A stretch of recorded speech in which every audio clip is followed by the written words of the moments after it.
Chez Geek33, on attend ce matin une visite un peu particulière. Cette entreprise, spécialisée dans le dépannage, la réparation et la formation informatique, s'est inscrite à la convention Éco-Défi et elle va être inspectée par la Chambre des métiers et de l'artisanat d'Aquitaine. Bonjour, monsieur Godefroy ? Oui. Alors on va regarder un petit peu tous les défis environnementaux que peut relever le chef d'entreprise. L'aspect de l'éclairage, voir un petit peu où ça en est. On va regarder l'aspect gestion des déchets.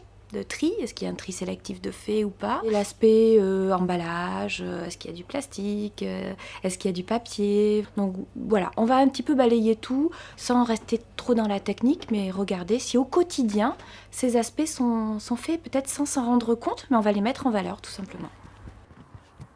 Très bien, l'aide, déjà vous voyez le défi est relevé, moi j'ai les indications, donc là déjà on relève un défi. Vous voyez, c'est déjà bien.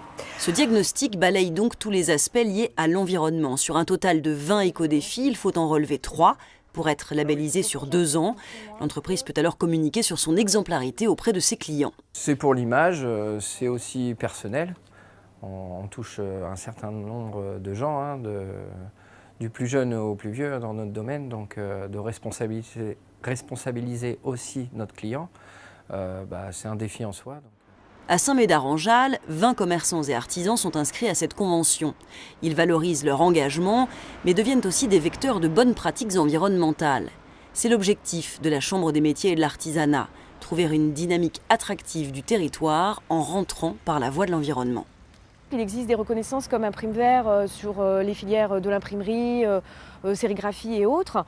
On va avoir des choses comme garage propre pour l'automobile, voilà. Mais aujourd'hui, ou alors du management environnemental comme la 14001. Donc là déjà, ça concerne des activités et des entreprises avec des tailles un peu plus importantes. Et souvent, pour notre commerce artisanat de proximité, il n'y a pas vraiment une reconnaissance qui va les mettre en avant parce qu'ils vont utiliser des produits locaux ou parce qu'ils vont utiliser des produits NF, environnement ou avec le label écologique, etc. Et là, en fait, les éco-défis, à travers cette grande thématique, ça va permettre de les mettre en avant. La municipalité de Saint-Médard-en-Jalles conforte via cette convention sa politique de la ville et ses actions liées aux agendas 21. Ce qui est bien dans cette opération, c'est le fait qu'on touche la population.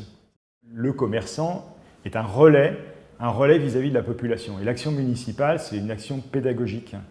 Pour passer des messages, il faut avoir le contact avec la population. Il y a 30 000 habitants à Saint-Médard-en-Jalles. Les commerçants sont un relais privilégié. Et si eux montrent l'exemple et expliquent, on va relayer. Et puis inversement d'ailleurs, puisque les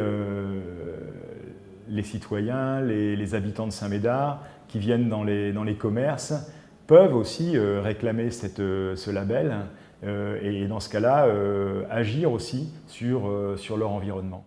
Saint-Médard-en-Jalles succède donc à Bordeaux, Bayonne ou encore les agglomérations de Dax et de Périgueux, autant de collectivités qui se sont lancées dans l'aventure Éco-Défi. Cette convention existe en Aquitaine depuis 2011.